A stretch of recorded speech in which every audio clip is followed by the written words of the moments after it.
Welcome back. Today we're going to dive into CSS Colors and all the different options that CSS provides for styling a web page and making it exactly how you want it to look. My name's Andrew. I'm a software engineering manager at a small startup. I also make videos on programming and technology. Maybe that was obvious? Anyways, if you haven't subscribed yet and are interested in content like this, hit the subscribe button so you can see more of it. And if you enjoy any part of the video, hit that like button and it'll help the channel. Without further ado, let's jump into CSS Colors. All right, to get started, we're gonna have the same setup as the last video. If you haven't checked that out, I'll have a link here in the video for CSS positions. But generally, we have a couple of files. We have an index.html and a style CSS. The index.html is not too crazy, and you can open it up in your browser and check it out here. But let's jump into the code. The 4 different ways that you can specify color within CSS is hexadecimal, RGB or red, green, blue, HSL, which is hue, saturation, and lightness. And then the last one, there's a bunch of predefined colors within all the different browsers that are cross-browser that you can utilize. There's actually over 140 of them. We'll jump into that later. But let's start off with hexadecimal. So hexadecimal, if you're not familiar with that term, I have this page up here that I thought was pretty good. It's a numbering system, which is base 16. So our system is base 10, so 1 through 10, and then you increment more. This one is base 16. It goes 0 through 9, and then it's followed by 6 alphanumeric characters. So A, B, C, D, E, F. The letter A would be value, let's see, 10. And then F would be the highest value. And so you can specify different numbers that way, and that's how you specify the colors with this hexadecimal format. Here's an example here, but generally it's red, red, green, green, blue, blue, and you specify that number format. All the values must be between 0 and FF, which is again the maximum value. So you could go 1, 1, 1, 0, all the way up, and specify each individual color for red, green, and blue. So this color right here, so I'm using VS Code so you can see, it actually do some nice things and show you the color. So this is a red. So if we pull up our index here, we'll make it a little smaller so we can see the CSS next to it. Make this a little wider. Awesome. I'll refresh this, make sure we have that. I just have a couple of boxes, and the first one's red, second one's blue. If we, wanted to change this value, you can see it changes to the different hexadecimal formats. That color is like more of a brown or a purple maybe? Maybe I'm colorblind, geez. And that's how you specify in hexadecimal format for CSS. Let's move on to the RGB or red, green, blue option. And so make this bigger. We'll comment out our 2 options here. And all of this code will be available on GitHub. The link is in the description, so check it out if you want to play around with it yourself and change the values and the colors. So let's make this a little smaller so we can see the star of the show, which is our CSS. RGB, again, red, green, blue. This is a function that defines the intensity of the color, and it's an integer, so it's whole numbers between 0 and 255, or you can specify a percentage value. So I have a couple of options here. The first one is green, the second one is blue, and again, we get some really awesome stuff from VS Code. So we can check this out if we do a refresh. So we're missing our RGB blue. Where is that? Maybe I'm missing something. RGB blue? RGB blue? Okay, we'll figure that out in a minute. This is how you would specify those colors. Maybe it's something to do with this. Okay, so there's something going on with how I'm defining the percentage. Maybe I have to do % here. See if that works. Yeah, there we go. You have to do percentages for each of those. You can't just throw numbers in. That makes sense. That's way too obvious. You use that function and you can specify that. You can also specify an alpha channel, which is the opacity of an element. And so if you set this, you have to change the function. So RGBA, and it takes 4 parameters. And so like 0.3 is a lower opacity. It goes from 0 to 1. So if we looked at this, it should be a little bit lighter, a little bit more transparent of a green. And so we see that here. If we did the same thing to our blue color, then we could do like a 0.2, and we'll see what that looks like. So you can see it's very, very light. And if we did something like a 0.8, then that would be a lot darker and more full, if in a sense. If we did 1, this should be exactly like we had it before. And so you can specify and play around with opacity as well. You just have to use the different functions. So instead of RGB, you would use RGBA and accomplish whatever color you want in your website. All right, so moving on, we'll do HSL, which is again, hue, saturation, and lightness. So this one's a little bit more complicated, but you can get some really cool colors and effects here. I'll show this little color wheel for better demonstration. So this is how to think about hue, saturation, and lightness. So the hue is the spectrum here on this axis, and then saturation is how much of that color you have, and then lightness is going from black to white. And so you can see the lightness going that way. Well, let's see this in action and see how this looks.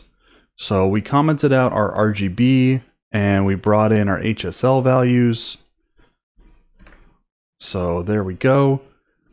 Those look pretty good. Those are again our green and our blue. If we brought in a different number, so the lightness is this last argument, and that is going to make this either lighter or darker.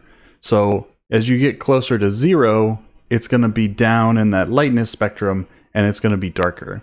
So you can see this is a darker green, whereas if we went higher up to almost 100%, then this should be a lot lighter.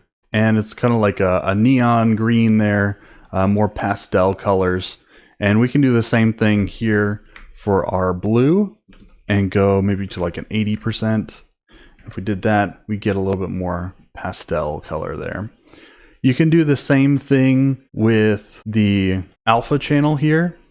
And so if we brought in some color like this and specified HSLA for alpha, then we can specify like a 0.3, similar to how the RGB worked, and get, this lighter color that way. So it's another, knob whenever you want to get just the right color or the right opacity.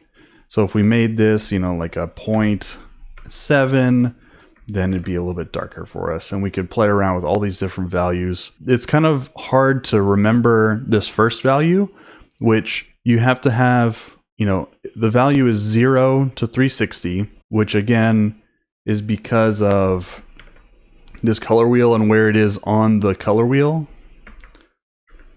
And so if you have it set to around 120, then it's going to be green, 0 is going to be red, 240 is going to be blue, and then the saturation needs to be between 0% and 100%, where 100% is the full color, and then we already talked about the lightness going from 0 to 100%. So play around with that. Yet another way to specify your colors in CSS. So RGB, RGBA, HSL, HSLA, and then the hexadecimal values. The last one that we're going to cover today is this predefined colors that are specified in almost any browser. So there's over 140 of these colors that you can play around with. If you hover over this in VS Code, it'll give you the actual RGB or whatever other value. So these are a predefined green and blue again.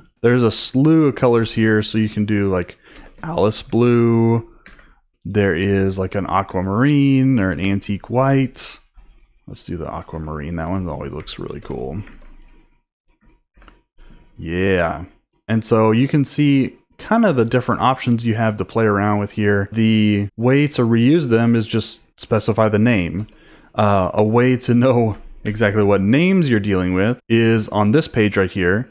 And so this is, available by all browsers. I will post this in the description.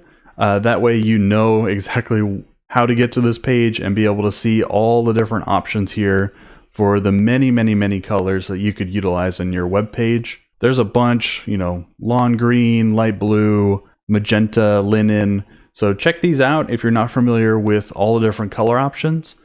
But the way to specify colors is almost infinite. So these are some ways out of the box if you can remember the colors, or you can specify it in these other ways where you have hexadecimal, which you can play around with inside of your VS Code editor and get exactly the color that you're looking for your website. The nice thing I wanted to mention here is you can do a reuse. So if you use the current color keyword, so let's comment these both things out, and we'll bring in this reuse.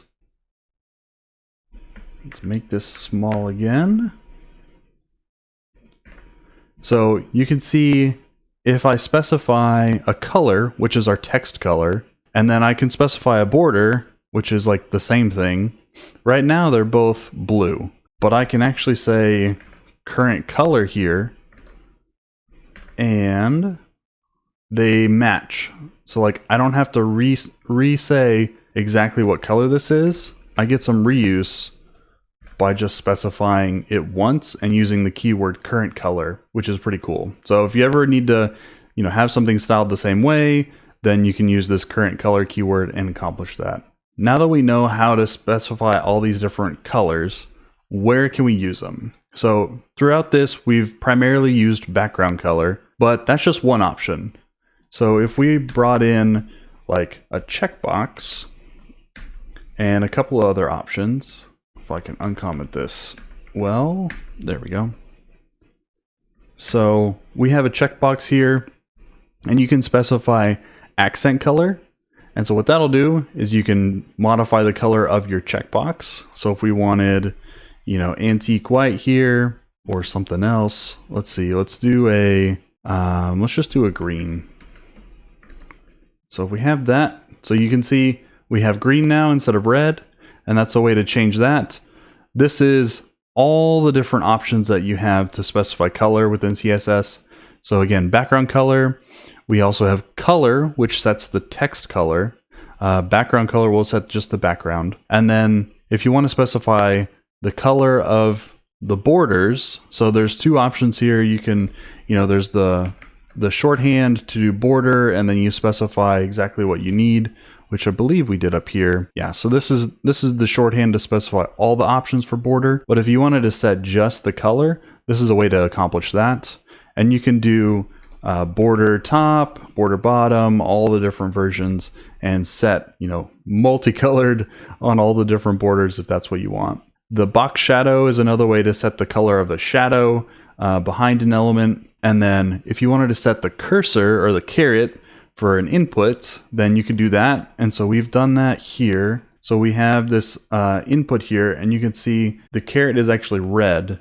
It's a little bit hard to see, but that color is red, and that's defined here in this caret color. You can also set the column rule color, which specifies the rule between different columns. And then if you want to specify an outline color, then you would do it this way with the keyword outline color. Text decoration, so if you wanted to set the color for underlines, overlines, or line throughs, you would use this keyword. And again, like you can specify the colors in a bunch of different ways. You don't have to be restricted to just the names or just the hexadecimal or just a certain way. You have all the options available to you. Last two that I have are text shadow and text emphasis color. So if we had a bold text, then you could set the color of that to be different than your normal text color. Hopefully this was useful to you. If you enjoyed the video, please like, it helps the channel. And I'll have more of these videos on CSS. If you're interested in a certain topic on CSS, please share in the comments. I'll prioritize a video like that. Thanks for watching, and I'll see you in the next video. Thanks.